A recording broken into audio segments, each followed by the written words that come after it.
اسی طرح سے فیصلہ کرتے تو کبھی سے ان کی آنکھیں کھل جاتی اور میں ان کو ایک کثیر انعام دینے کو تیار تھا اگر وہ دنیا میں کوئی نظیر ان پیش گوئیوں کی پیش کرتے۔ محض شرارت سے یا حماقت سے یہ کہنا کہ فلاں پیش گوئی پوری نہ ہوئی، ہم بجوز اس کے کیا کہیں کہ ایسے اقوال کو خباثت اور بدظنی کی طرف منسوب کریں۔ اگر کسی مجمع میں اسی تحقیق کے لیے گفتگو کرتے تو ان کو اپنے قول سے رجوع کرنا پڑتا یا بے حیا کہلانا پڑتا۔ ہزارہا پیش گوئیوں کا ہو بہو پورا ہو جانا اور ان کے پورا ہونے پر ہزارہا گواہ زندہ پائے جانا یہ کچھ تھوڑی سی بات نہیں ہے، گویا خدائے عز و جل کو دکھلا دینا ہے۔ کیا کسی زمانہ میں باستثناء زمانہ نبوی کے کبھی کسی نے مشاہدہ کیا کہ ہزارہا پیش گوئیاں بیان کی گئیں اور وہ سب کی سب روز روشن کی طرح پوری ہو گئیں اور ہزارہا لوگوں نے ان کے پورے ہونے پر گواہی دی؟ میں یقیناً جانتا ہوں کہ اس زمانہ میں جس طرح خدا تعالیٰ قریب ہو کر ظاہر ہو رہا ہے اور صدہا امور غیب اپنے بندہ پر کھول رہا ہے، اس زمانہ کی گزشتہ زمانوں میں بہت ہی کم مثال ملے گی۔ لوگ ان قریب دیکھیں گے کہ اس زمانہ میں خدا تعالیٰ کا چہرہ ظاہر ہوگا، گویا وہ آسمان سے اترے گا۔ اس نے بہت مدت تک اپنے تئیں چھپائے رکھا اور انکار کیا گیا اور چپ رہا، لیکن وہ اب نہیں چھپائے گا اور دنیا اس کی قدرتوں کے وہ نمونے دیکھے گی کہ کبھی ان کے باپ دادوں نے نہیں دیکھے تھے۔ یہ اس لیے ہوگا کہ زمین بگڑ گئی اور آسمان و زمین کے پیدا کرنے والے پر لوگوں کا ایمان نہیں رہا۔ ہونٹوں پر اس کا ذکر ہے لیکن دل اس سے پھر گئے ہیں۔ اس لیے خدا نے کہا کہ اب میں نیا ہی ہے کہ زمین مر گئی، یعنی زمینی لوگوں کے دل سخت ہو گئے، گویا مر گئے، کیونکہ خدا کا چہرہ ان سے چھپ گیا اور گزشتہ آسمانی نشان سب بطور قصہ کے ہو گئے۔ سو خدا نے ارادہ کیا کہ وہ نئی زمین اور نیا آسمان بناوے۔ وہ کیا ہے نیا آسمان اور کیا ہے نئی زمین؟ نئی زمین وہ پاک دل ہیں جن کو خدا اپنے ہاتھ سے تیار کر رہا ہے، جو خدا سے ظاہر ہوئے اور خدا ان سے ظاہر ہوگا۔ اور نیا آسمان وہ نشان ہیں جو اس کے بندے کے ہاتھ سے اور اسی کے اذن سے ظاہر ہو رہے ہیں۔ لیکن افسوس کہ دنیا نے خدا کی اس نئی تجلی سے دشمنی کی۔ ان کے ہاتھ میں بجوز قصوں کے اور کچھ نہیں، اور ان کا خدا ان کے اپنے ہی تصورات ہیں۔ دل ٹیڑے ہیں اور ہمتیں تھکی ہوئی ہیں اور آنکھوں پر پردے ہیں۔ دوسری قومیں تو خود حقیقی خدا کو کھو بیٹھی ہیں، ان کا کیا ذکر ہے جنہوں نے انسانوں کے بچوں کو خدا بنا لیا۔ مسلمانوں کا حال دیکھو کہ وہ کس قدر اس سے دور ہو گئے ہیں، سچائی کے پکے دشمن ہیں، راہ راست کے جانی دشمن کی طرح مخالف ہیں۔ مثلا ندوۃ العلماء نے اسلام کے لیے جو کچھ دعویٰ کیا ہے، اور یا انجمن حمایت اسلام لاہور جو اسلام کے نام پر مسلمانوں کا مال لیتی ہے، کیا یہ لوگ خیر خواہ اسلام ہیں؟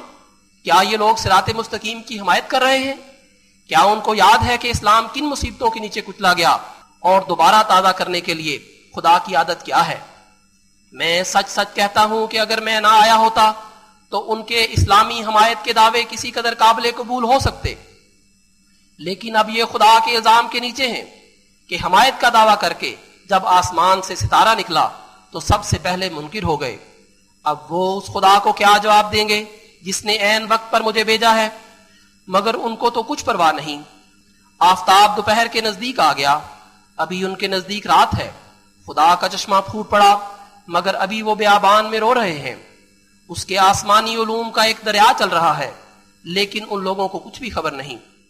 اس کے نشان ظاہر ہو رہے ہیں، لیکن یہ لوگ بالکل غافل ہیں، اور نہ صرف غافل بلکہ خدا کے سلسلہ سے دشمنی رکھتے ہیں۔ بس یہی حمایت اسلام اور ترویج اسلام اور تعلیم اسلام ہے جو ان کے ہاتھوں سے ہو رہی ہے۔ مگر کیا یہ لوگ اپنی روگردانی سے خدا کے سچے ارادہ کو روک دیں گے جو ابتدا سے تمام نبی اس پر گواہی دیتے آئے ہیں؟ نہیں، بلکہ خدا کی یہ پیشگوئی ان قریب سچی ہونے والی ہے کہ کتب اللہ لاغلبن انا ورسلی۔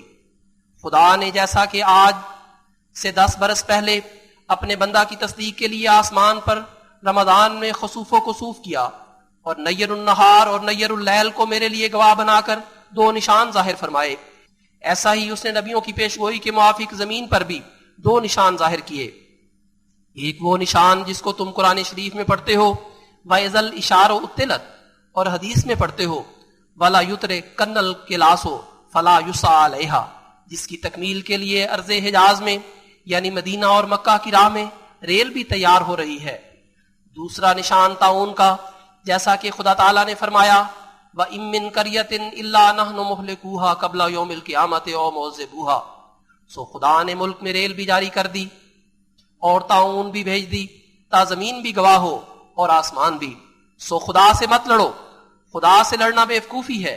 اس سے پہلے خدا نے جب آدم کو خلیفہ بنانا چاہا تو فرشتوں نے روکا، مگر کیا خدا ان کے قول سے رک گیا؟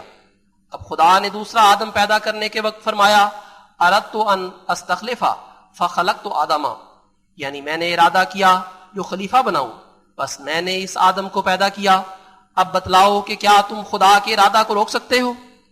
بس کیوں تم ظنی باتوں کا خس و خاشاک پیش کرتے ہو اور یقین کی راہ اختیار نہیں کرتے؟ امتحان میں نہ پڑو، یقیناً یاد رکھو کہ خدا کے ارادہ کو روکنے والا کوئی نہیں۔ اس قسم کی لڑائیاں تقویٰ کا طریق نہیں۔ البتہ اگر شک ہے تو یہ طریق ہو سکتا ہے کہ جیسا کہ میں نے خدا سے الہام پا کر ایک گروہ انسانوں کے لیے جو میرے قول پر چلنے والے ہیں عذاب طاعون سے بچنے کے لیے خوشخبری پائی ہے اور اس کو شائع کر دیا ہے، ایسا ہی اگر اپنی قوم کی بھلائی آپ لوگوں کے دل میں ہے تو آپ لوگ بھی اپنے ہم مذہبوں کے لیے خدا تعالیٰ سے نجات کی بشارت حاصل کریں کہ وہ طاعون سے محفوظ رہیں گے، اور اس بشارت کو میری طرح بذریعہ چھپے ہوئے اشتہاروں کے شائع کر دیں تا لوگ سمجھ لیں کہ خدا آپ کے ساتھ ہے۔ بلکہ یہ موقع عیسائیوں کے لیے بھی بہت ہی خوب ہے، وہ ہمیشہ کہتے ہیں کہ نجات مسیح سے ہے، بس اب ان کا بھی فرض ہے کہ ان مصیبت کے دنوں میں عیسائیوں کو طاعون سے نجات دلاویں۔ ان تمام فرقوں سے جس کی زیادہ سنی گئی وہی مقبول ہے۔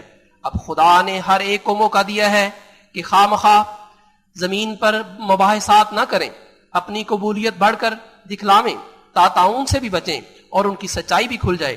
بالخصوص پادری صاحبان جو دنیا اور آخرت میں مسیح ابن مریم کو ہی منجی قرار دے چکے ہیں، وہ اگر دل سے ابن مریم کو دنیا اور آخرت کا مالک سمجھتے ہیں تو اب عیسائیوں کا حق ہے کہ ان کے کفارہ سے نمونہ نجات دیکھ لیں۔ اس طرح پر گورنمنٹ عالیہ کو بھی بہت آسانی ہو سکتی ہے کہ برٹش انڈیا کے مختلف فرقے جو اپنے اپنے مذہب کی سچائی پر بھروسہ رکھتے ہیں، اپنے گروہ کو چھڑانے کے لیے اور طاعون سے نجات دلانے کے لیے یہ انتظام کریں کہ اپنے اس خدا سے جس پر وہ ایمان رکھتے ہیں یا اپنے کسی اور معبود سے جس کو انہوں نے بجائے خدا سمجھ لیا ہے، ان مصیبت زدوں کی شفاعت کریں اور اس سے کوئی پختہ وعدہ لے کر اشتہارات کے ذریعہ سے شائع کر دیں، جیسا کہ ہم نے یہ اشتہار شائع کر دیا ہے۔ اس میں تو سراسر مخلوق کی بھلائی اور اپنے مذہب کی سچائی کا ثبوت ہے اور نیز گورنمنٹ کی مدد ہے۔ گورنمنٹ بجوز اس کے کیا چاہتی ہے کہ اس کی رعایا طاعون کی بلا سے بچ جائے، گو کسی طرح بچ جائے۔ بالآخر یاد رہے کہ ہم اس اشتہار میں اپنی جماعت کو جو مختلف حصوں پنجاب اور ہندوستان میں پھیلی ہوئی ہے ٹیکہ لگوانے سے منع نہیں کرتے۔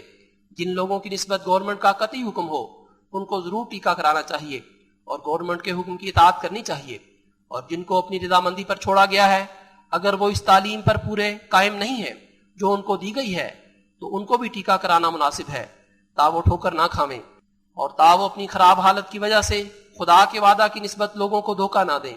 اور اگر یہ سوال ہو کہ وہ تعلیم کیا ہے جس کی پوری پابندی طاعون کے حملہ سے بچا سکتی ہے تو میں بطور مختصر چند سطریں نیچے لکھ دیتا ہوں۔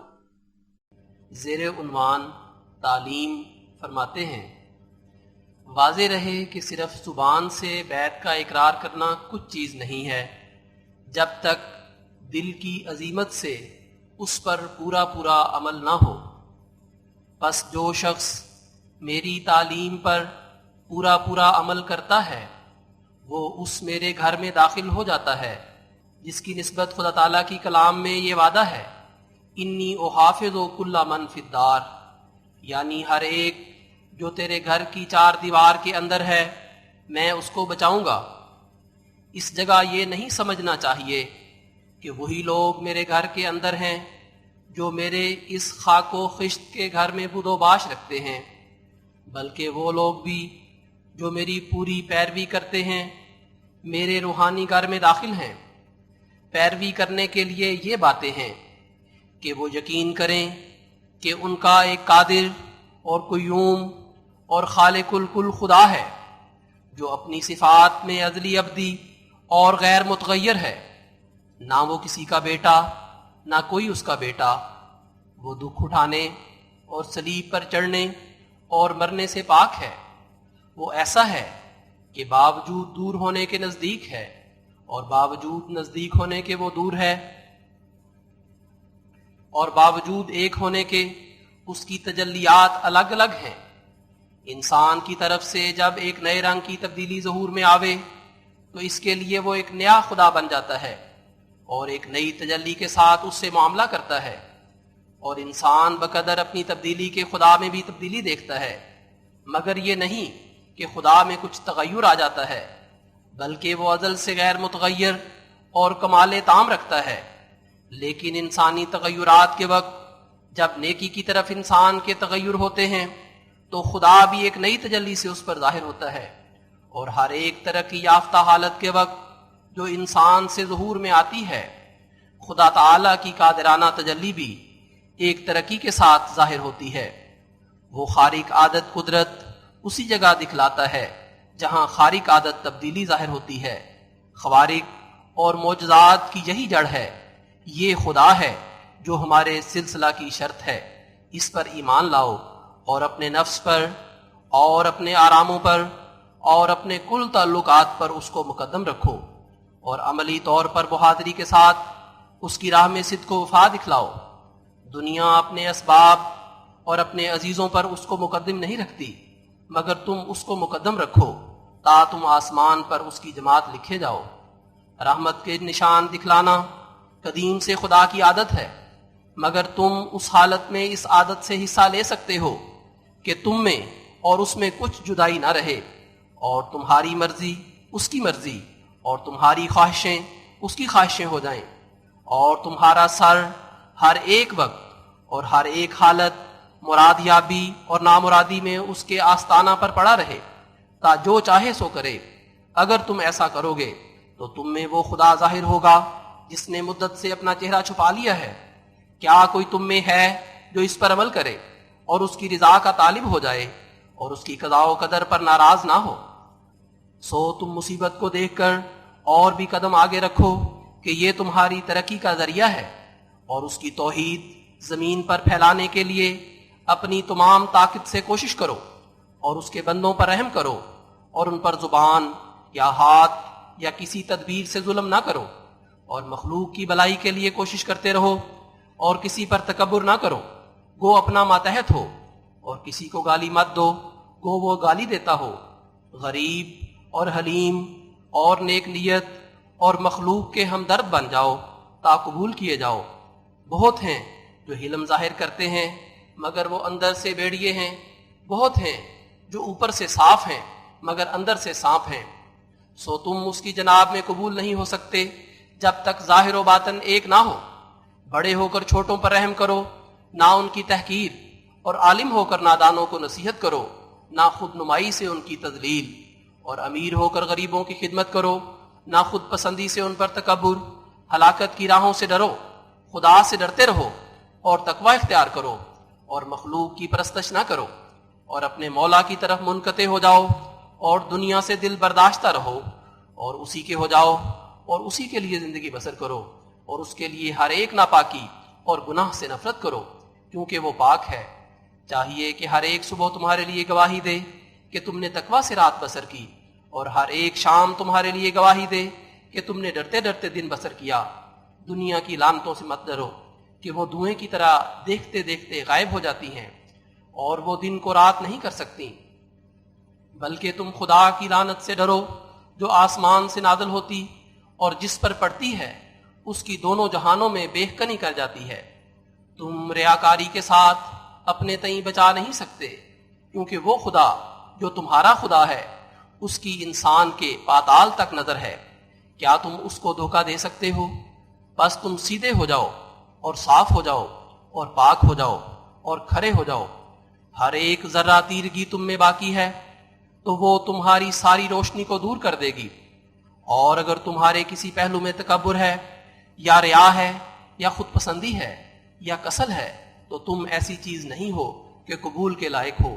ایسا نہ ہو کہ تم صرف چند باتوں کو لے کر اپنے تئیں دھوکہ دو کہ جو کچھ ہم نے کرنا تھا کر لیا ہے، کیونکہ خدا چاہتا ہے کہ تمہاری ہستی پر پورا پورا انقلاب آوے، اور وہ تم سے ایک موت مانگتا ہے جس کے بعد وہ تمہیں زندہ کرے گا۔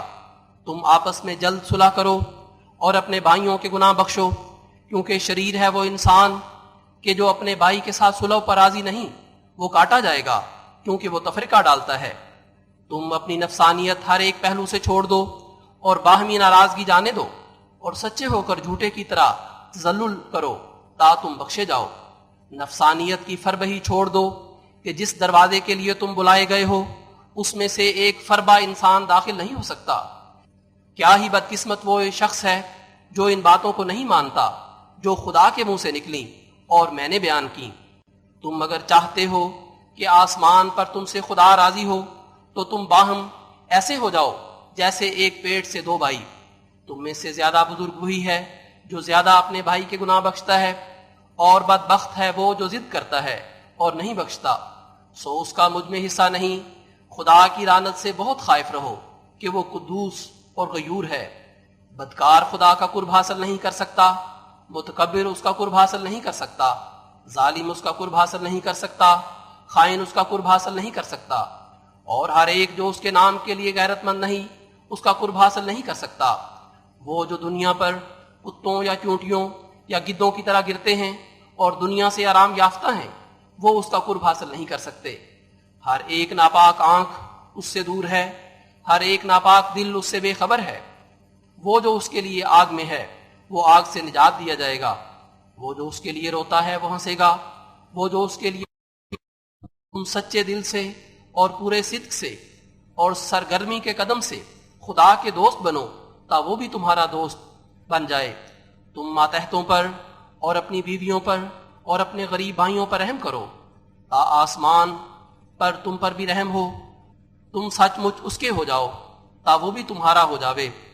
دنیا ہزاروں بلاؤں کی جگہ ہے جن میں سے ایک طاعون بھی ہے، سو تم خدا سے صدق کے ساتھ پنجہ مارو تا وہ یہ بلائیں تم سے دور رکھے۔ کوئی آفت زمین پر پیدا نہیں ہو سکتی جب تک آسمان سے حکم نہ ہو، اور کوئی آفت دور نہیں ہوتی جب تک آسمان سے رحم نازل نہ ہو۔ سو تمہاری عقل مندی اسی میں ہے کہ تم جڑ کو پکڑو نہ شاخ کو۔ تمہیں دوا اور تدبیر سے ممانعت نہیں ہے مگر ان پر بھروسہ کرنے سے ممانعت ہے، اور آخر وہی ہوگا جو خدا کا ارادہ ہوگا۔ اگر کوئی طاقت رکھے تو توکل کا مقام ہر ایک مقام سے بڑھ کر ہے، اور تمہارے لیے ایک ضروری تعلیم یہ ہے کہ قرآن شریف کو مہجور کی طرح نہ چھوڑ دو کہ تمہاری اسی میں زندگی ہے۔ جو لوگ قرآن کو عزت دیں گے وہ آسمان پر عزت پائیں گے۔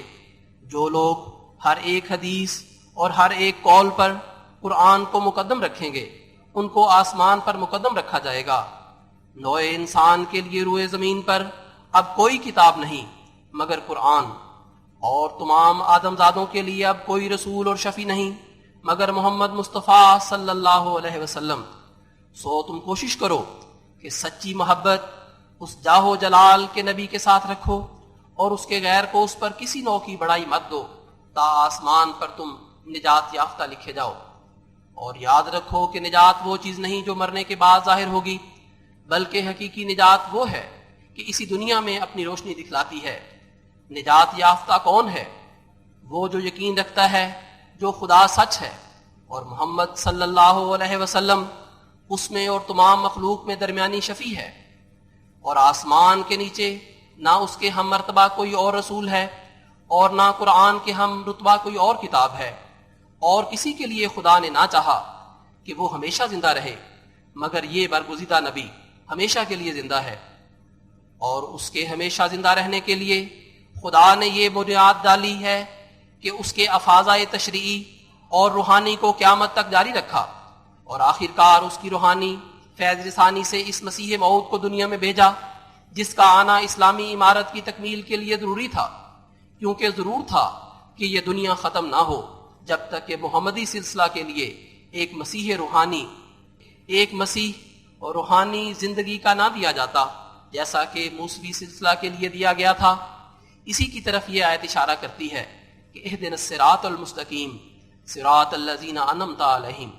موسیٰ نے وہ متا پائے جس کو قرون اولیٰ کھو چکے تھے، اور حضرت محمد صلی اللہ علیہ وسلم نے وہ متا پائے جس کو موسیٰ کا سلسلہ کھو چکا تھا۔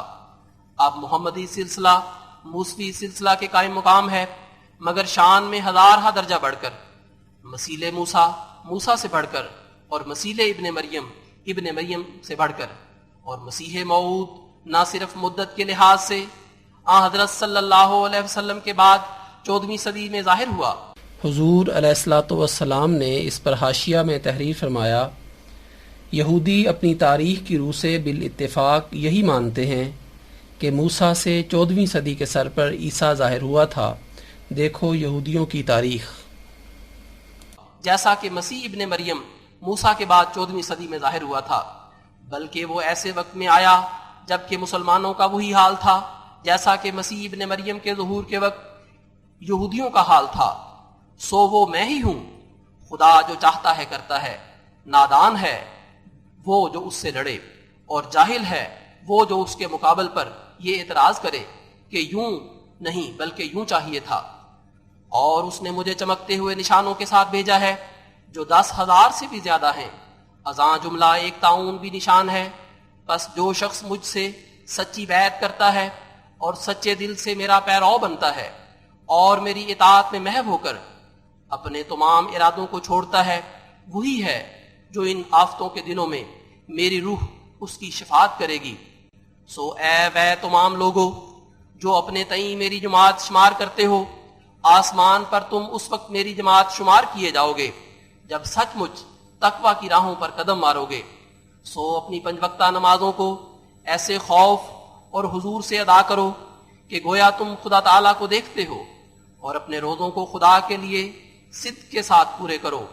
ہر ایک جو زکوٰۃ کے لائق ہے وہ زکوٰۃ دے، اور جس پر حج فرض ہو چکا ہے اور کوئی مانے نہیں وہ حج کرے۔ نیکی کو سنوار کر ادا کرو اور بدی کو بیدار ہو کر ترک کرو۔ یقیناً یاد رکھو کہ کوئی عمل خدا تک نہیں پہنچ سکتا جو تقوی سے خالی ہے۔ ہر ایک نیکی کی جڑ تقوی ہے۔ جس عمل میں یہ جڑ ضائع نہیں ہوگی وہ عمل بھی ضائع نہیں ہوگا۔ ضرور ہے کہ انواع رنج و مصیبت سے تمہارا امتحان بھی ہو جیسا کہ پہلے مومنوں کے امتحان ہوئے۔ سو خبردار رہو، ایسا نہ ہو کہ ٹھوکر کھاؤ۔ زمین تمہارا کچھ بھی بگاڑ نہیں سکتی اگر تمہارا آسمان سے پختہ تعلق ہے۔ جب کبھی تم اپنا نقصان کرو گے تو اپنے ہاتھوں سے نہ دشمن کے ہاتھوں سے۔ اگر تمہاری زمینی عزت ساری جاتی رہے تو خدا تمہیں ایک لازوال عزت آسمان پر دے گا۔ سو تم اس کو مت چھوڑو، اور ضرور ہے کہ تم دکھ دیے جاؤ اور اپنی کئی امیدوں سے بے نصیب کیے جاؤ۔ سو ان صورتوں سے تم دلگیر مت ہو، کیونکہ تمہارا خدا تمہیں آزماتا ہے کہ تم اس کی راہ میں ثابت قدم ہو یا نہیں۔ اگر تم چاہتے ہو کہ آسمان پر فرشتے بھی تمہاری تعریف کریں تو تم ماریں کھاؤ اور خوش رہو، اور گالیاں سنو اور شکر کرو، اور ناکامیاں دیکھو اور پیوند مت توڑو۔ تم خدا کی آخری جماعت ہو۔ سو وہ عمل نیک دکھلاؤ جو اپنے کمال میں انتہائی درجہ پر ہو۔ ہر ایک جو تم میں سست ہو جائے گا وہ ایک گندی چیز کی طرح جماعت سے باہر پھینک دیا جائے گا اور حسرت سے مرے گا، اور خدا کا کچھ نہ بگاڑ سکے گا۔ دیکھو میں بہت خوشی سے خبر دیتا ہوں کہ تمہارا خدا در حقیقت موجود ہے، اگرچہ سب اسی کی مخلوق ہے، لیکن وہ اس شخص کو چن لیتا ہے جو اس کو چنتا ہے۔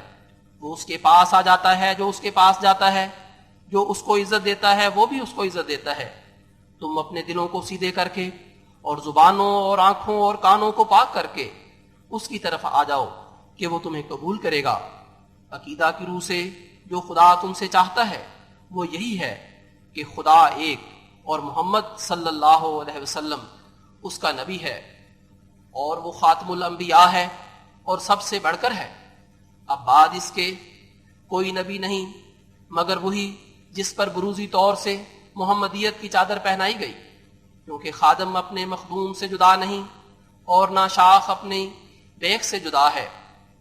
بس جو کامل طور پر مخدوم میں فنا ہو کر خدا سے نبی کا لقب پاتا ہے وہ ختم نبوت کا خلل انداز نہیں۔ جیسا کہ تم جب آئینہ میں اپنی شکل دیکھو تو تم دو نہیں ہو سکتے بلکہ ایک ہی ہو، اگرچہ بظاہر دو نظر آتے ہیں، صرف ذل اور اصل کا فرق ہے۔ سو ایسا ہی خدا نے مسیح موعود میں چاہا۔ یہی بید ہے کہ حضرت صلی اللہ علیہ وسلم فرماتے ہیں کہ مسیح موعود میری قبر میں دفن ہوگا، یعنی وہ میں ہی ہوں، اور اس میں دو رنگی نہیں آئی۔ اور تم یقیناً سمجھو کہ عیسیٰ بن مریم فوت ہو گیا اور کشمیر سری نگر محلہ خانہ یار میں اس کی قبر ہے۔ حضور علیہ الصلوۃ والسلام نے اس پر حاشیہ میں تحریر فرمایا، عیسائی محققوں نے اسی رائے کو ظاہر کیا ہے، دیکھو کتاب سپر نیچرل ریلیجن صفحہ 522۔ اگر تفصیل چاہتے ہو تو ہماری کتاب تحفہ گولریہ کا صفحہ 139 دیکھ لو۔ خدا تعالیٰ نے اپنی کتاب عزیز میں اس کے مر جانے کی خبر دی ہے، اور اگر اس آیت کے اور معنی ہیں تو عیسیٰ بن مریم کی موت کی قرآن میں کہاں خبر ہے؟ مرنے کے متعلق جو آیتیں ہیں اگر وہ اور معنی رکھتی ہیں جیسا کہ ہمارے مخالف سمجھتے ہیں تو گویا قرآن نے اس کے مرنے کا کہیں ذکر نہیں کیا کہ وہ کسی وقت مرے گا بھی۔ خدا نے ہمارے نبی کے مرنے کی خبر دی مگر سارے قرآن میں عیسیٰ کے مرنے کی خبر نہ دی، اس میں کیا راز ہے؟ اور اگر کہو کہ عیسیٰ کے مرنے کی اس آیت میں خبر ہے کہ فلما توفیتنی کنت انت الرقیب علیہم۔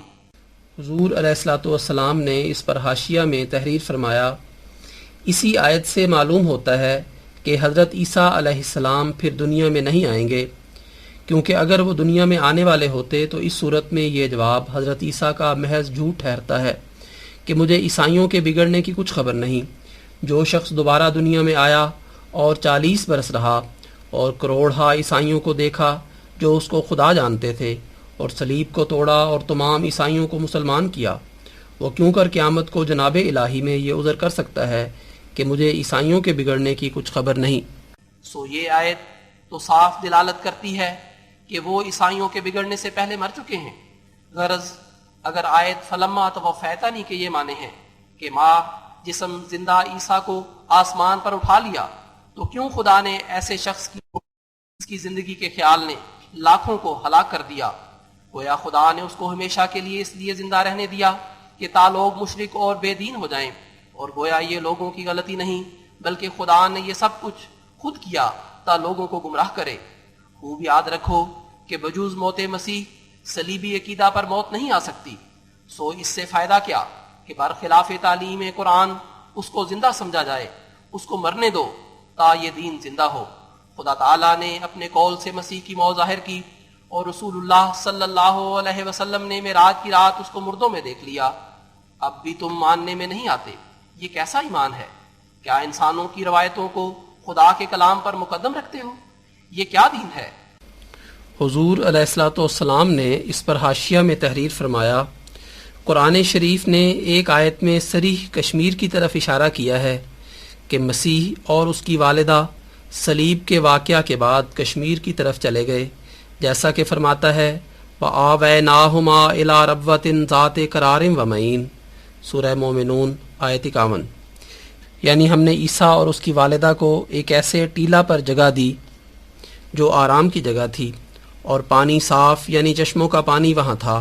سو اس میں خدا تعالیٰ نے کشمیر کا نقشہ کھینچ دیا ہے۔ آوا کا لفظ لغت عرب میں کسی مصیبت یا تکلیف سے پناہ دینے کے لیے آتا ہے، اور صلیب سے پہلے عیسیٰ اور اس کی والدہ پر کوئی زمانہ مصیبت کا نہیں گزرا جس سے پناہ دی جاتی۔ بس متعین ہوا کہ خدا تعالیٰ نے عیسیٰ اور اس کی والدہ کو واقعہ صلیب کے بعد اس ٹیلے پر پہنچایا تھا۔ اور ہمارے رسول اللہ صلی اللہ علیہ وسلم نے نہ صرف گواہی دی کہ میں نے مردہ روحوں میں عیسیٰ کو دیکھا، بلکہ خود مر کر یہ بھی ظاہر کر دیا کہ اس سے پہلے کوئی زندہ نہیں رہا۔ بس ہمارے مخالف جیسا کہ قرآن کو چھوڑتے ہیں ویسا ہی سنت کو بھی چھوڑتے ہیں، کیونکہ مرنا ہمارے نبی کی سنت ہے۔ اگر عیسیٰ زندہ تھا تو مرنے میں ہمارے رسول کی بے عزتی تھی۔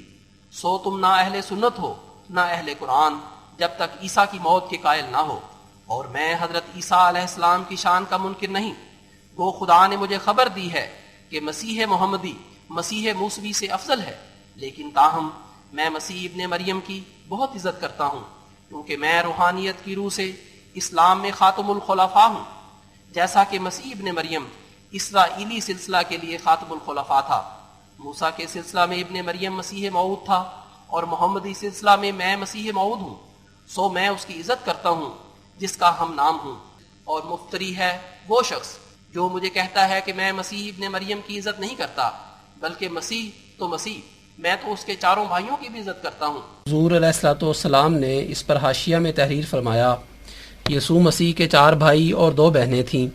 یہ سب یسوع کے حقیقی بھائی اور حقیقی بہنیں تھیں، یعنی سب یوسف اور مریم کی اولاد تھی۔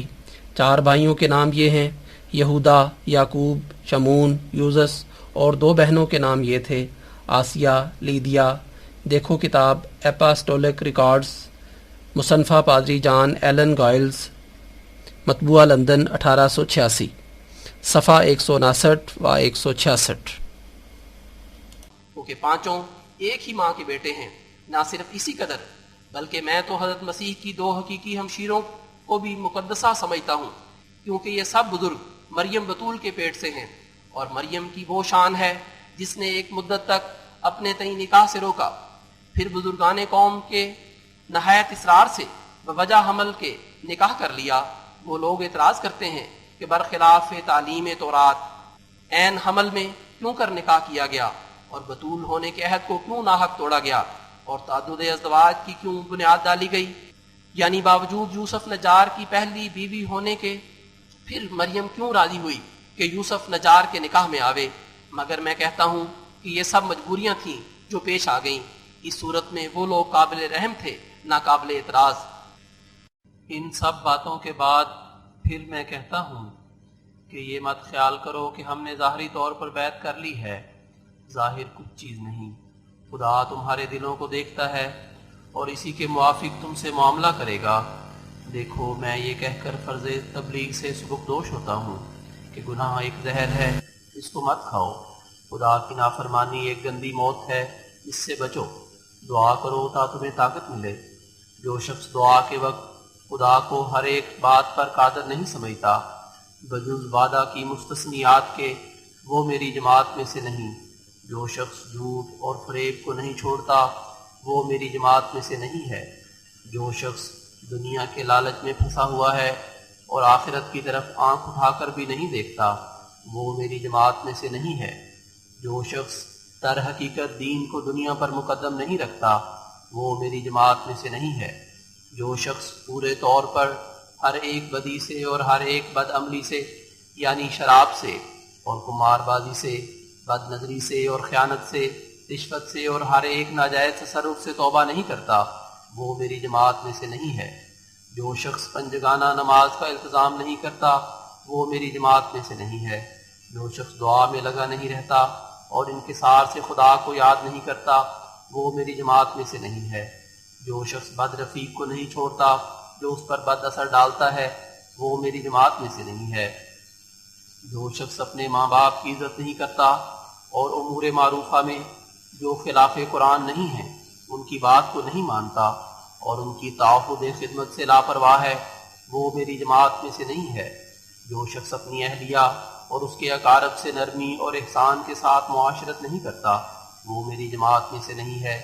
جو شخص اپنے ہمسایہ کو ادنا ادنا خیر سے بھی محروم رکھتا ہے وہ میری جماعت میں سے نہیں ہے۔ جو شخص نہیں چاہتا کہ اپنے قصوروار کا گناہ بخشے اور کینہ پرور آدمی ہے وہ میری جماعت میں سے نہیں ہے۔ ہر ایک مرد جو بیوی سے یا بیوی خامن سے خیانت سے پیش آتی ہے وہ میری جماعت میں سے نہیں ہے۔ جو شخص اس عہد کو جو اس نے بیعت کے وقت کیا تھا کسی پہلو سے توڑتا ہے وہ میری جماعت میں سے نہیں ہے۔ جو شخص مجھے فی الواقعہ مسیح موعود و مہدی موعود نہیں سمجھتا وہ میری جماعت میں سے نہیں ہے۔ اور جو شخص امور معروفہ میں میری اطاعت کرنے کے لیے تیار نہیں ہے وہ میری جماعت میں سے نہیں ہے۔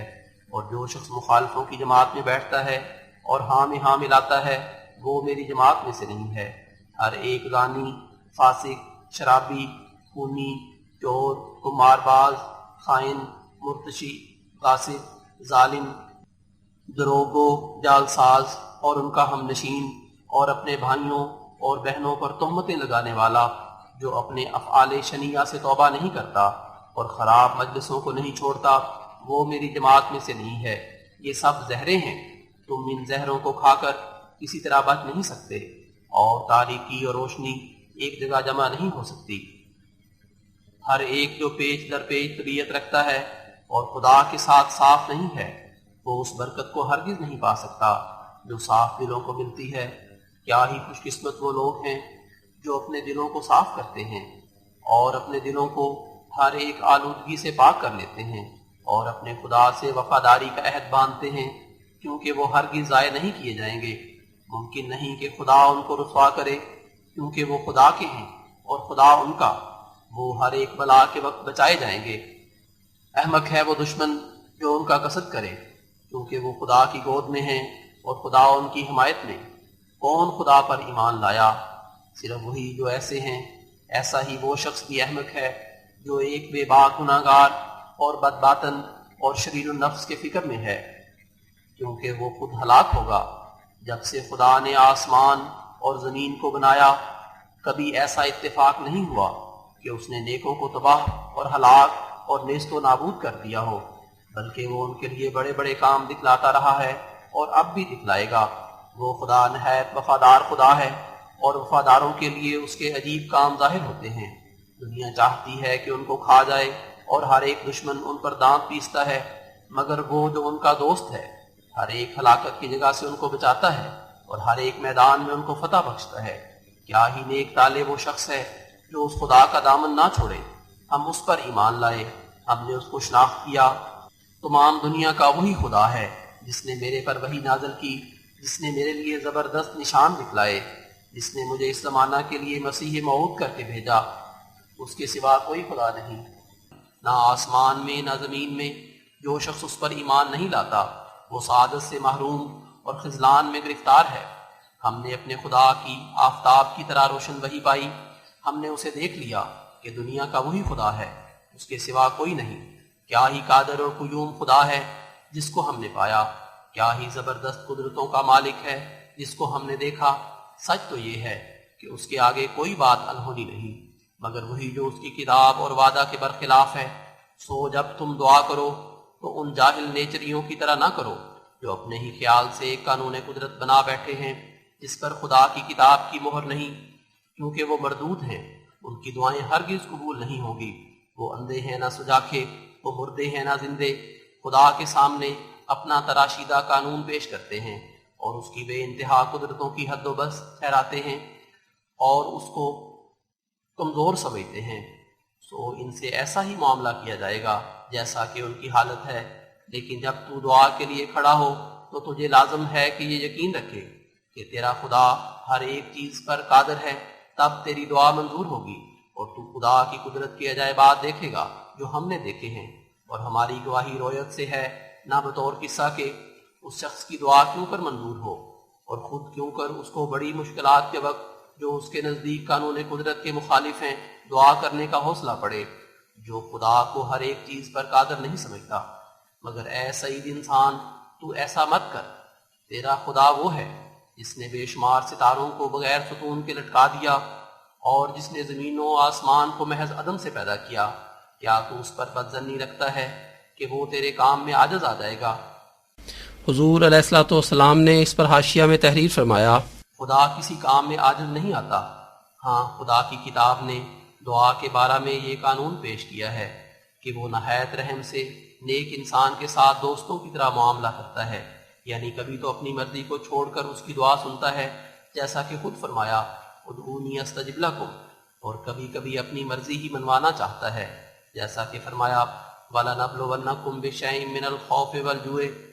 ایسا اس لیے کہ تا کبھی انسان کی دعا کے موافق اس سے معاملہ کر کے یقین اور معرفت میں اس کو ترقی دے، اور کبھی اپنی مرضی کے موافق کر کے اپنی رضا کی اس کو خلط بخشے اور اس کا مرتبہ بڑھاوے اور اس سے محبت کر کے ہدایت کی راہوں میں اس کو ترقی دے، بلکہ تیری ہی بدظنی تجھے محروم رکھے گی۔